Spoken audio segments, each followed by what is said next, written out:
So while I'm deeply engaged right now with creating a new offering, my body mapping video library, I wanted to bring back around some of the episodes of the Brilliant Body podcast that are so worth either hearing for the first time or experiencing again, because they're such beautiful conversations with these brilliant guests. And one of them is Professor Matthew Beaumont. And here we are having this fabulous conversation. The idea that a colonial force like France in Algeria doesn't just occupy a country, it occupies the bodies of the inhabitants of that country. It gets right inside them. But it also implies, I think, a kind of congestion. To be occupied, to have your breathing occupied, is to have it stifled and to have it sort of thickened and become confined.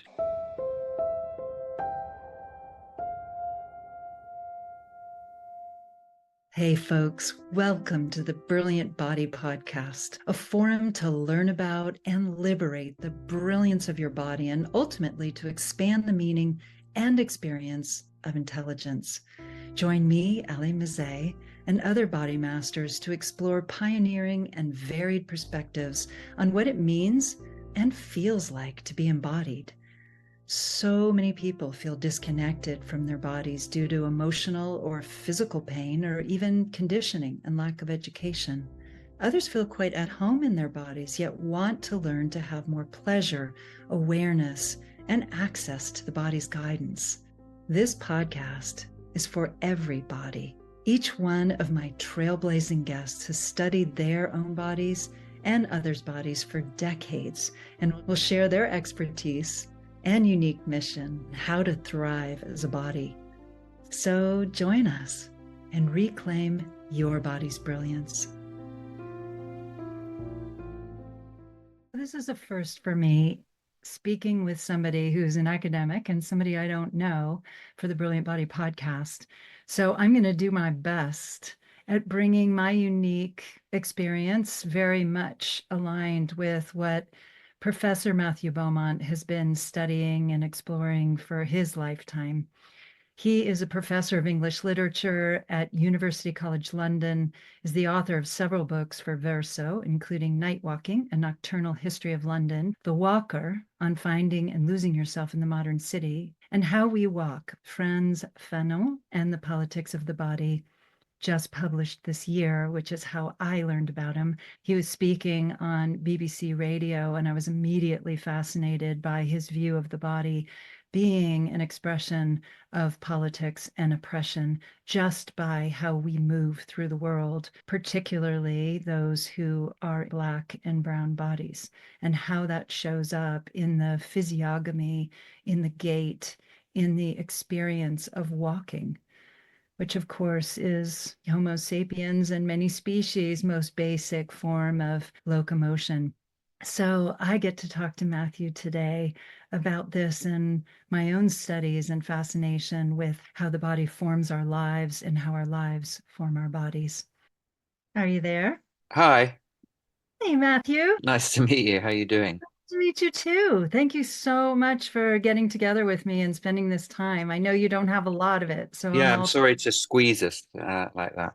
Yeah, no problem.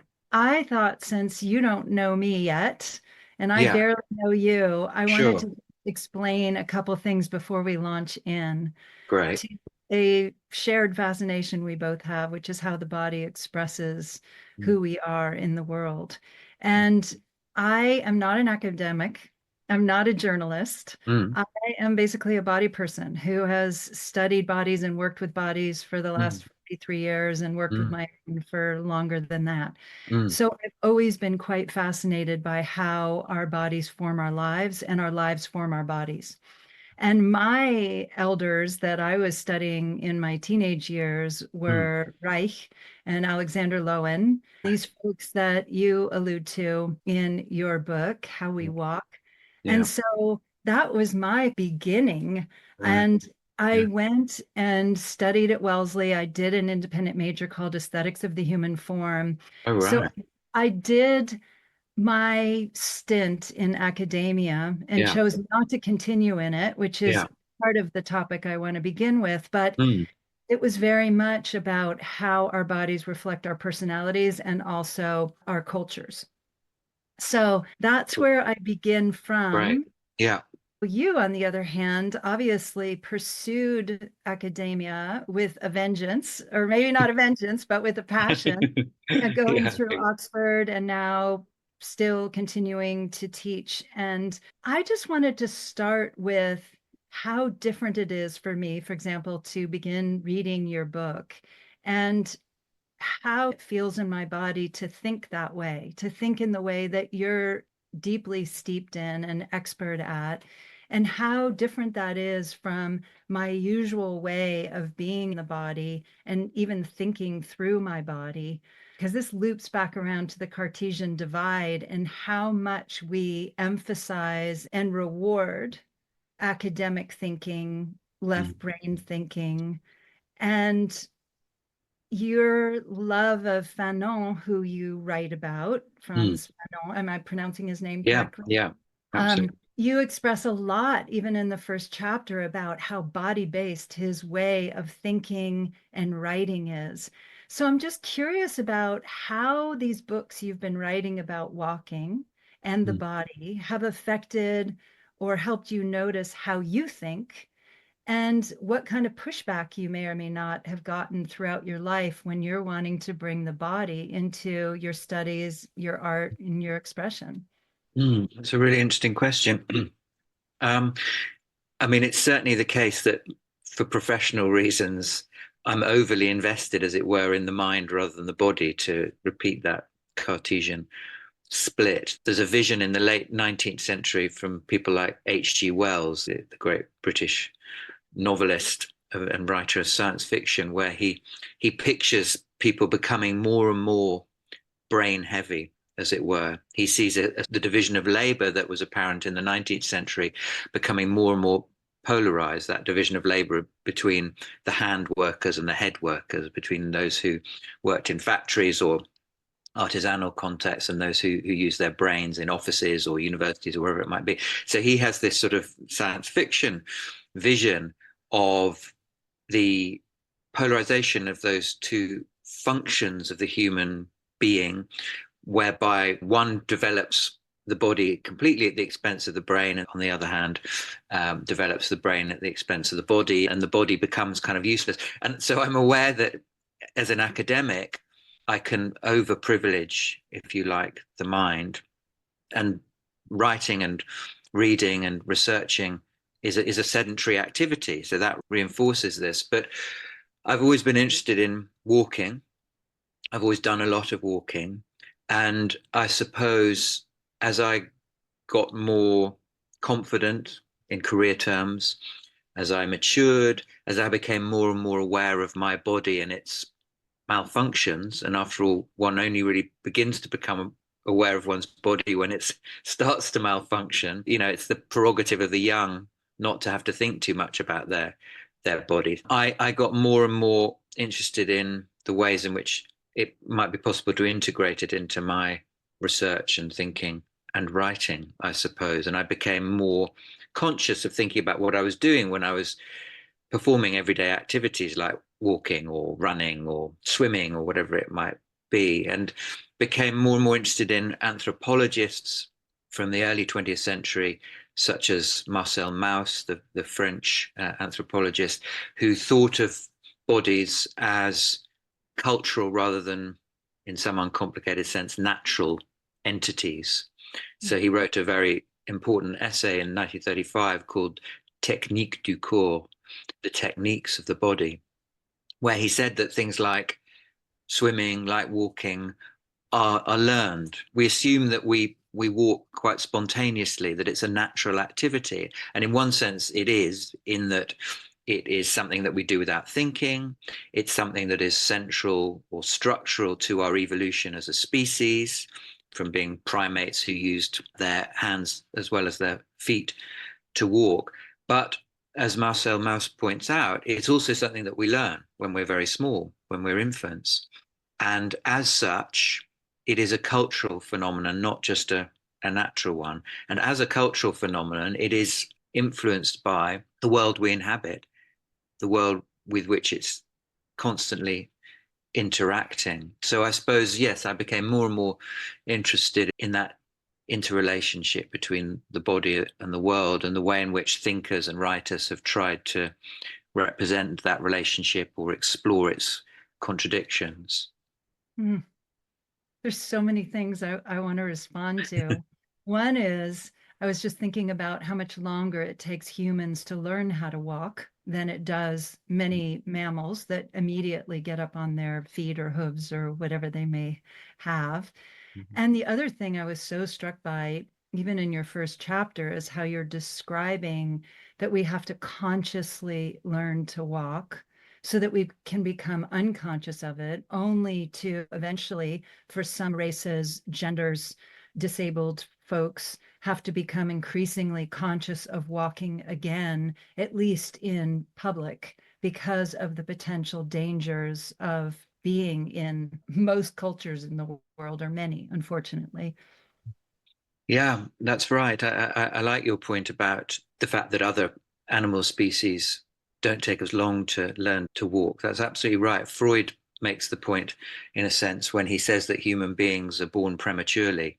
Human beings, unlike most other species, just aren't equipped to inhabit the world when they're born. So they're much more reliant. And if they had 9 months more in the womb, maybe they'd be capable of springing out and, marching off immediately. They wouldn't need to rely on their parents and their carers nearly so much. So I think that's a really, really important point. It's something that does have to be learned consciously. It's something they have to be trained to do, usually by parents who, guide the infant as it walks between the two of them, or between one of them and a table or chair, whatever it might be. It's because we assimilate that activity, and because it does appear so natural to us, because we do it without thinking, we forget that we had to learn it, just as we had to learn language. And it might not be quite as complex a function as language, but it requires an enormous amount of coordination. We tend to forget that. Yes, you're right. My book is really about the ways in which, in certain contexts, certain people become self-conscious about walking again for all the wrong reasons. So if, as you say, learning to walk is about rendering unconscious the conscious activity of walking, then for certain minoritized groups in society, that's a privilege that they don't necessarily have. So if you are a woman walking alone at night, say, back to your apartment, then your whole body will betray the fact that that is not something that you can do unthinkingly.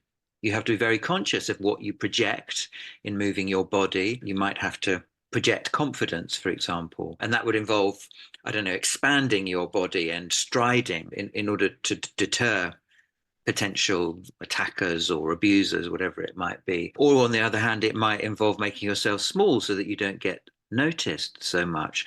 And those processes too become automated in a way, rather sadly. Women get used to having to find defense techniques. Similarly, racialized minorities, who are the focus of my book because of my interest in Frantz Fanon, as you say, have a very different relationship to their bodies and to apparently simple activities like walking in the context of a city street, say, because they might easily be subjected to racialized abuse, to racist policing, to all those kinds of things, which I have to say I'm fortunately comparatively exempt from as a white middle-aged man. So in a sense, I'm hesitant about speaking for other people who are in a less privileged position than me, who have a more embattled time than me, women, Black and Asian people, for example. So yes, I'm very, very conscious of that. But for all of us, I think, in certain circumstances, we have to adapt our bodies and we have to become self-conscious again. So I'm trying to listen to those moments and track those moments where the body becomes something that we can't take for granted anymore. Hmm. I know certainly from my own experience, one, I very much relate to how aware of my body I am whenever I'm out in public, particularly at night. I've also always been aware because I've had injuries since I was young. And I was also raised as a dancer, and I've also just super body oriented. So I'm always feeling my body, almost always, I should say, unless I'm sitting at a screen, at a Mm. computer screen, or very distracted by someone else. Mm. But one of the things that I wanted to really emphasize was Fanon's phrase, politics of anatomy and physiology, I found particularly interesting in light of Stephen Porges, his polyvagal theory, and how our sympathetic and parasympathetic nervous systems are affected by our arousal states, in this case, by feeling potential threat out in the world as a different skinned person or different gendered person in any given context. And I was thinking a lot about how shallow breathing, tensed muscles, tends to raise the breath higher up into the body, shallower, and that can be perceived as predation. Mm. Predators tend to breathe more shallowly before they're about to pounce. Mm. And how often Black and brown people are perceived as being predators, even if they are doing their best to try to be as invisible as possible. So I was just really thinking about that, reading your work about how our physiology ties into how we're perceived in Mm. terms of potential or projected, I should say, threat. Mm. Yeah, that's fascinating. I agree with you. Absolutely. I agree with your diagnosis. Fanon, who was this Martinican thinker in the 40s and 50s, who died quite young in the early 1960s after he'd become involved in the Algerian War of Independence. Fanon was, as you say, very interested in, well, he was very interested in bodies, but also in breathing, to come back to your point about breath. And he talks, for example, about what he calls occupied breathing. Yes. And it's a really rich phrase, I think, because he's thinking about occupation in the political or colonial sense, the idea that a colonial force like France in Algeria doesn't just occupy a country, it occupies the bodies of the inhabitants of that country. It gets right inside them. But it also implies, I think, a kind of congestion.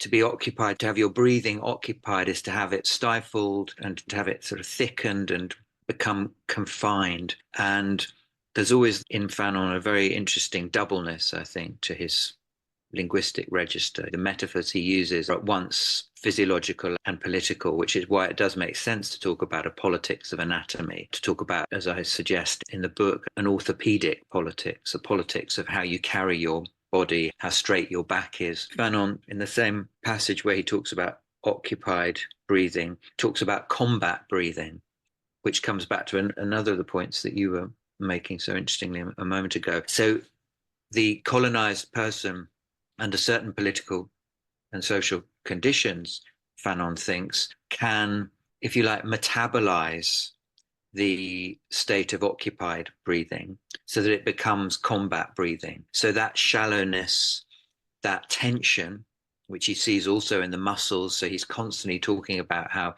the muscles of the colonized are tensed. That tension can have an offensive and positive as well as a defensive and negative inflection. And a combat breathing, he thinks, might actually help people to combat or to throw off an oppressor.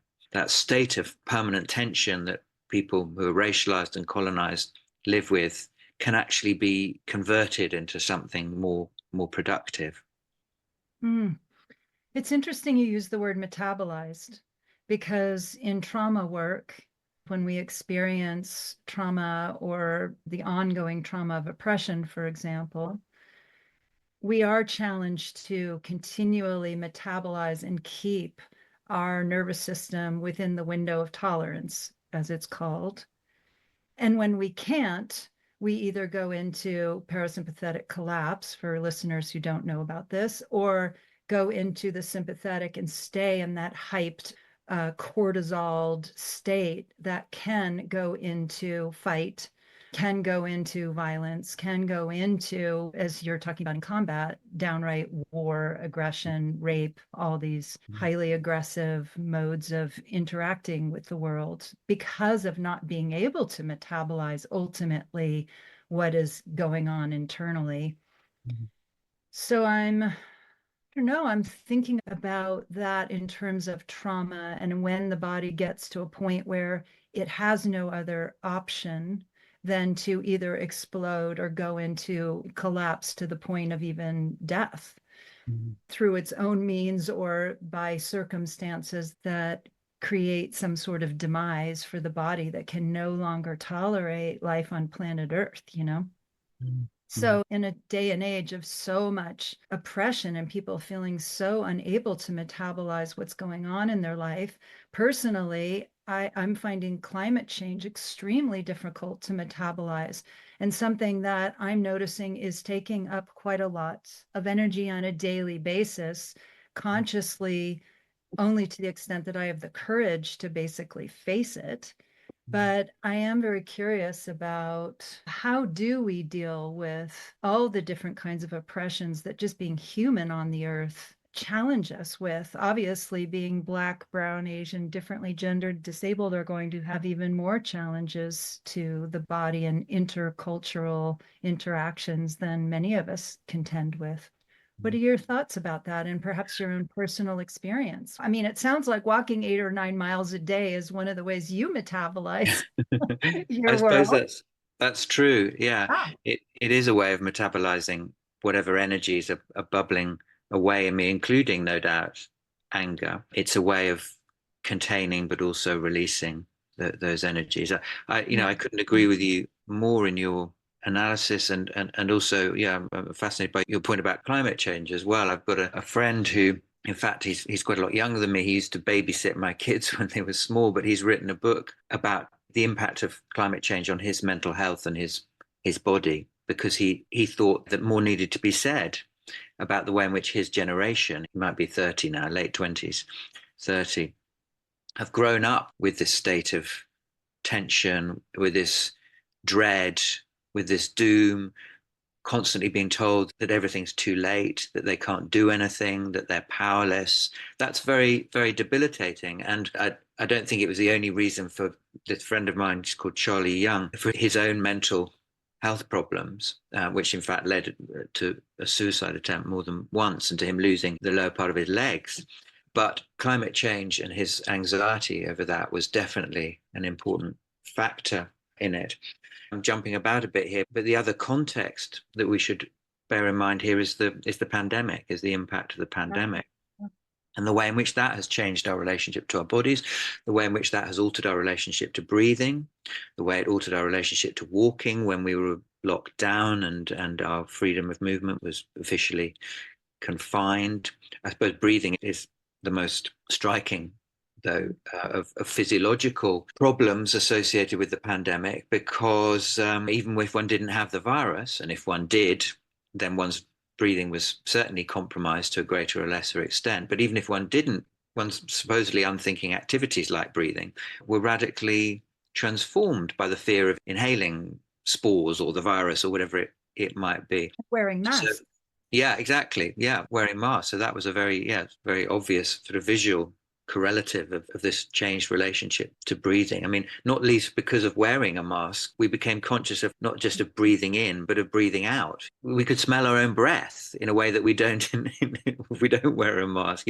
And you can feel the condensation, the moisture, etc., etc. So we were projected into these very uncomfortable, all too intimate relationships, not only with other people's bodies, but with our own during the pandemic. And we're still coming to terms with that, probably not nearly consciously and systematically enough. It's so easy to forget what it was like in the pandemic. So, yeah, in all of these ways, one might say that climate change, the pandemic, the rise of racism and sexism, which have such a debilitating effect on people in their everyday lives, physically as well as psychologically.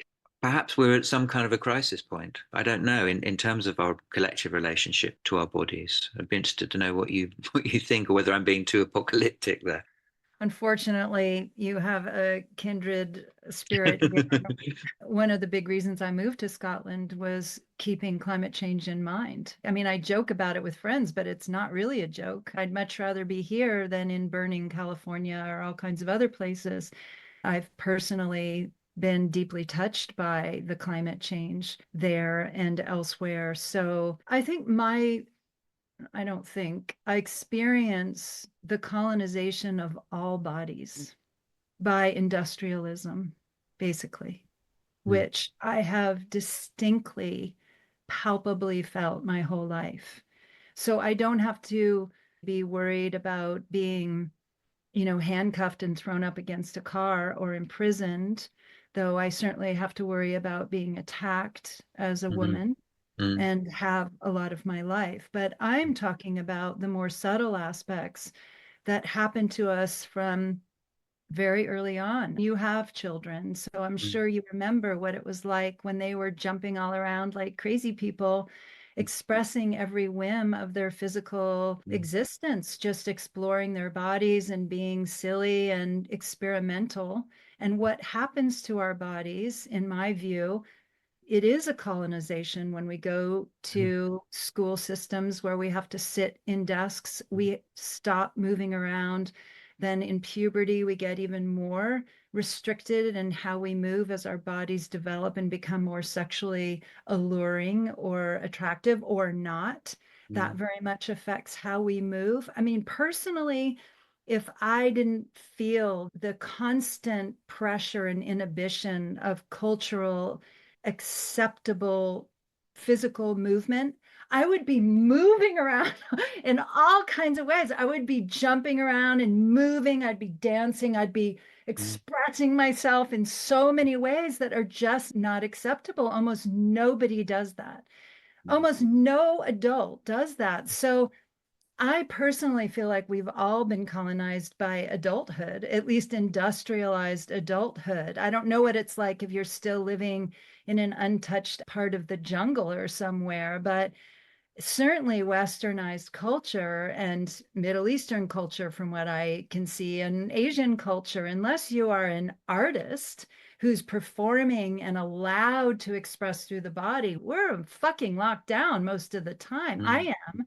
And mm, I find that incredibly oppressive. mm. So that's my view on it. I'm Yeah, quite passionate yeah, and I suffer a lot from it, you yeah. know? So you couldn't have put that more eloquently. I agree. And lockdown is a good metaphor for what Absolutely. happens to us, not just in pandemic situations, but from the moment we're socialized, in a sense. The body does get locked down. That's absolutely right. It's subject from a very, very early stage, from weeks or months into our life, to a whole series of prohibitions. And those prohibitions only pile up more and more the older you get, and you only internalize them more and more as they accumulate, I think. So it Yeah. starts when you're crawling and you're first mobile and in that oral phase of development, as Freud would have called it, and you want to put everything in your mouth and you want to touch and you want to feel things on your lips and you want to taste things. And you're immediately, again, partly because of the risk of infection, parents' fears that you might become infected, you're subject to these endless prohibitions. No, don't do that. No, you get picked up and put somewhere safe. And from then on, it's downhill, frankly. It's more and more prohibitions, more and more limitations. And as you say, as a result, we lose our ability not just to feel that we can express ourselves through dance, for example, but we lose our ability to dance, or certainly to integrate dance into everyday life. I mean, I'm not suggesting we should all dance down the street, but Some there's a of lot us to be would said for love it. to do There's a that. lot to be said for it. Yeah, I mean, Yeah. wouldn't it make the streets so much more entertaining? Oh, so much. Instead of us all walking around with our phones in front of our faces, not looking where we're going, if people dance through the street, everyday life might be a lot more interesting as well as expressive and liberating. And Fanon, just quickly to come back to him before we move on. Yeah, he was very interested in dance and in the way in which Oh, Algerians, for example, particularly not in an urban context, there were certain rituals that they performed involving dancing, which were designed to both release and contain aggression and energy, physical and libidinal energy, and how that was a really good thing, but how it might be more integrated into everyday life, not just ghettoized as part of an exceptional ritual or something that takes place at a festival, for example. this is really interesting, the word ritual in that context, because to me it implies, maybe not, because ritual can also be an amazing way to pass on culture through generations. So I don't want to color it as being necessarily a controlled substance, so to speak, or Mm, practice in a culture. But there is something to that, having spent several years in Niger, so mm, right next to Algeria. And the dance that I experienced there, not a dissimilar culture, also colonized by France, mm, the segregation between the men and the women was pretty intense. Ritual, dance, mm, hanging out, physically being in contact was extremely segregated. You mm, know, weddings would happen and the women would go into one dwelling and the men would go into the other, and then dance would happen. That was that particular culture. Obviously, it's not like that everywhere, but I do find this interesting, the use of ritual and dance to help metabolize, communicate, convey cultural wisdom and values, express aggression, as you say, also express libidinal forces and energies, and also to pray and to celebrate and to go into altered state, all these things. I'm just curious about having to ritualize, having to design how we as different societies are allowed to be highly physical, mm, whether it's through performance or ritual or athletics. It's very prescribed. It's still controlled. It's weird. I'm using that term again, but it's a controlled substance, so to speak. It's a mm, controlled energy. Then we start getting into the church and the effect of religion on how we experience our bodies, and if our bodies are allowed to move as they want to, how quickly that brings up erotic energies that then we humans don't seem to navigate very well. So this is perhaps spinning out into greater and greater spirals of conversation here and exploration, but lobbing that over the screen and seeing what you think about any of it. Yeah, yeah, that's really interesting. Yeah, I think there's a good reason why, just to think about dance as a ritual, why historically and in some cultures, still in more Puritan cultures, as it were, it's prescribed or prohibited one way or another because it's very dangerous. You know, dancing and free movement of all kinds is extremely dangerous, and because it generates fears of uncontrollability, particularly associated with sexuality, of course. It's destabilizing for societies if movement is done inhibited and creative. Or So it's feared to be destabilizing. yeah, yeah, absolutely, absolutely. So even supposedly liberatory forms of dancing, I don't know, in a Western urban culture, so going to a club on a Friday or Saturday night and taking MDMA or something like that, you know, that too has to be kind of contained. That's a semi-acceptable form of containing and ghettoizing dance and physical liberation. But yeah, if it wasn't confined to nightclubs on a Friday or Saturday night, it might, you know, it might erupt in all sorts of unexpected Mm. places and cause all sorts of problems. So any kind of collective bodily expression, I think, is fascinating and threatening. And we are so atomized in the West socially that really the only way in which we do collectively experience our bodies is through dancing in clubs or halls or concerts, or whatever it might Athletics. be. Yeah, and athletics. Yeah, athletics, that's absolutely true. And then you're right that religion does play a role in channeling these energies, and not the Church of England in the UK, for example, which or the Church of Scotland, which are pretty staid and puritanical and tend to sublimate away from the body. But you know, revivalist and evangelical forms of Christianity, for example, do involve a lot of bodily expression, and I mean, are designed to contain that as well as to tease it out. I want to loop back around now to churches, and specifically Black churches that I've visited, and how much more animated and physical, at least American Black churches seem to be. The ones I've experienced definitely are, in contrast to stuffy white churches where everybody's sitting on really hard seats, trying to barely move and barely breathing and barely having any kind of expression. And then at least the vestiges of a much freer culture once upon a time, of Black culture that's so much more in general expressive than white culture has been for, millennia. Mm. Just curious whether Fanon's talked about that, having come from the Caribbean, spending a lot of time in Northern Africa, Mhm. and the freedom, the relative freedom that may be expressed within all Black communities, as opposed to what happens when a Black person interfaces with the white world. Yeah, I'm trying to remember. I'm not sure he does. I may need to be corrected. I mean, I wonder if that's the case, that it's because of Fanon's atheism that Mm. he sort of steered clear of that, which is a pity in a way, because I think he would have had an awful lot to say. It's very interesting that the role that the body plays collectively in certain Black churches. And unlike you, I haven't actually visited any, so my my experience is really very much secondhand and was restricted to movies and TV, which makes me a very crude commentator on this. But, on the one hand, it seems to me you've got a really quite expressive form of physical articulacy going on at those meetings and services. And that's to be lauded and applauded.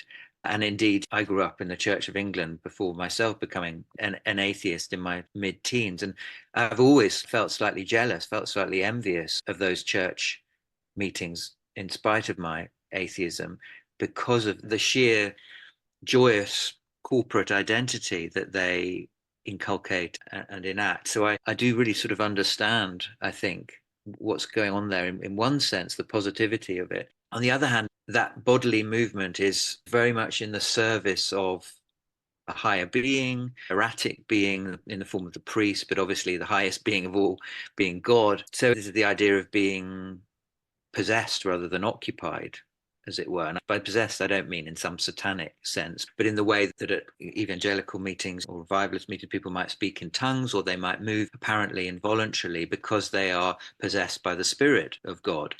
Mm. And that seems to me a slightly frightening thing. And obviously, I'm not alone in finding speaking in tongues, finding physical convulsions at those kinds of events quite uncanny, quite unsettling, as if the body is being possessed by something other than itself. And that liberates the body, but it also imprisons it in some way.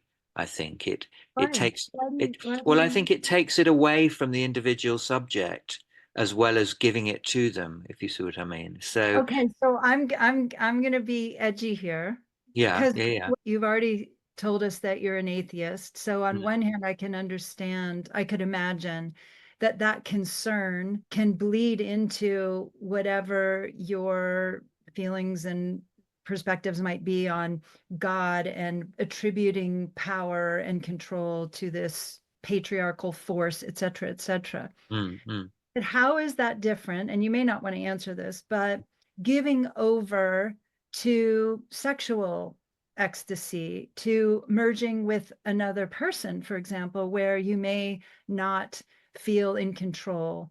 How is that similar or different? And then how much are we able to not fear? You could even go so far as to say the disintegration of ego.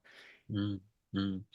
Yeah, I take your point. I mean, there isn't such a huge difference. I suppose I might slightly feebly say that ceding of autonomy that takes place and the evacuation of individuality and the autonomy over one's body that takes place in the sexual act is interpersonal on the whole, and is more manageable, more consensual perhaps. But already I'm on slightly slippery ground, I grant you. And perhaps there isn't so much difference after all. I mean, maybe both things are quite frightening. I, Maybe. And I think that comes back to the church ultimately too. Shut that shit down because we don't know what it is. It's too overwhelming. Sex can't be controlled within oneself. It can't be controlled in society. It can't be controlled politically, or it needs to be controlled politically. but And the so obvious irony being that it mimics that, having some kind of fit in front of a congregation as a way of manifesting and dramatizing an extremely intimate relationship to God is, it's highly sexual. I mean, that's completely obvious. Yeah. So It's fascinating, isn't it? yeah, yeah. I And you think only it's have to so, think of another example, not just about the revivalist congregations, but I don't know if you know that famous Bernini sculpture, yeah, I 17th was century. just thinking Yeah, that. right. Yes. Yeah. Famous 17th century sculpture of St. Teresa of Avila, Yes. one of the greatest of all Baroque sculptures, in which she is in what is quite clearly an orgasmic, erotic The pose ecstasy in of Saint relation Teresa. to God. Yeah. Absolutely. Gosh. Yeah, this comes back to the Cartesian divide. I wrote a whole paper on that in college about Descartes. I blamed it on him quite a bit, but now I Mm, appreciate more that he was in this context in which he had a lot of pressure by the church. There's all kinds of pressures to try mm, to disidentify with the body. The body's scary, it dies. mm, And mm, of course, we want to objectify it in ways and believe that it's not what we are because it mm, stops being who we are mm, in a relatively short period of time. But mm, mm, yeah, it's an amazing thing. Anything else you want to add to this, and specifically how this conversation may or may not relate to your book?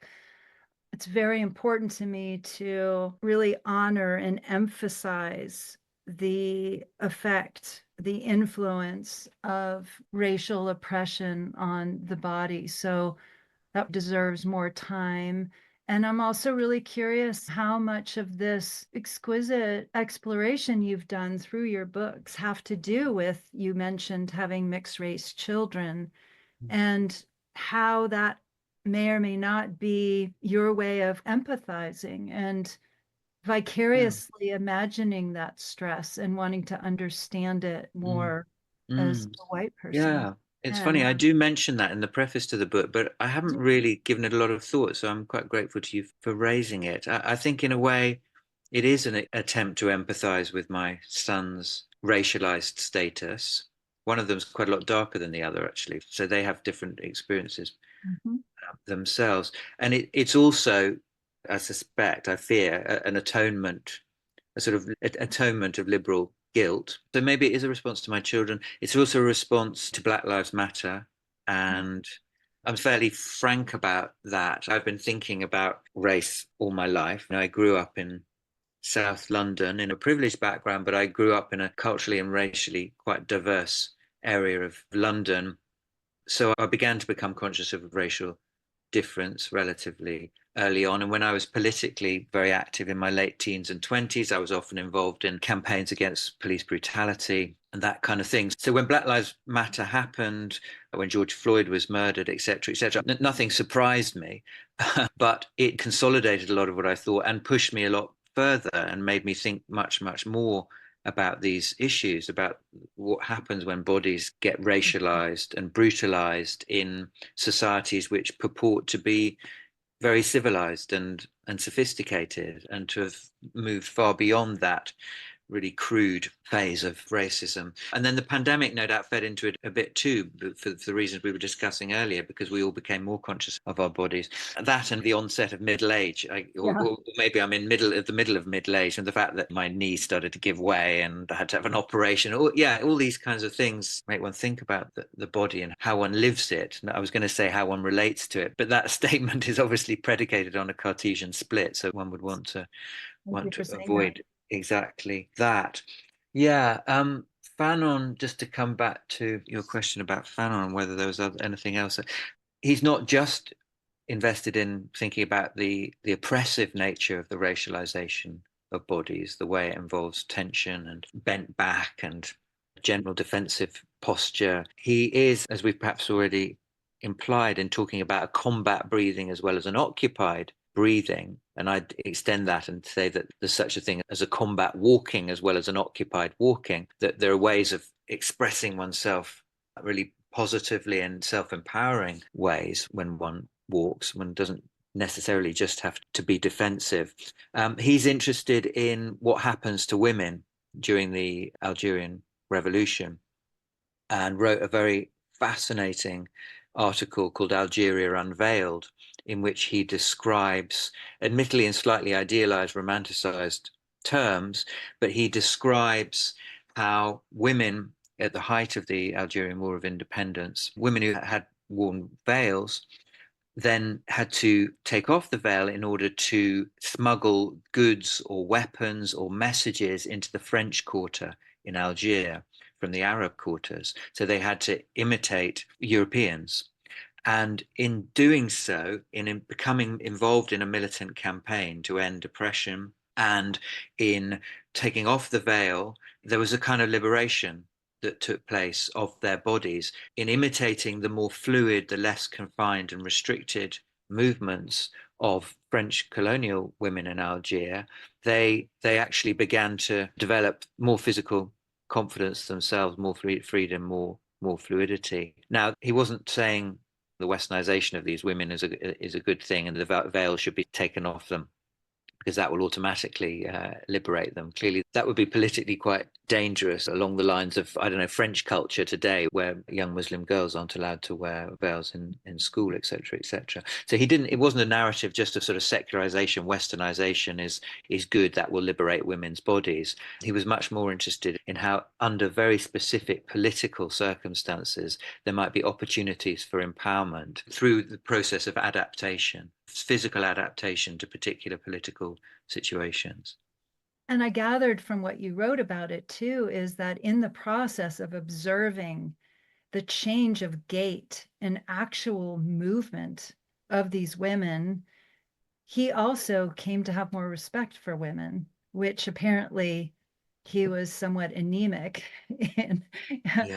prior. So I thought that was also a really interesting juxtaposition of transformation, you know? Yeah, you're right. It's an encouraging aspect of the process of politicization that took place for him. I think he did start to interrogate his own sexism and arguably misogyny. He was invested in quite a macho type of masculinity up until that point as a result of witnessing that. And he, as I point out in the book, that the whole way in which he wrote his books is premised on his own movement, mobility of movement, and the restricted movement of women, because he interestingly dictated his books rather than wrote them. So he didn't sit at a desk writing them.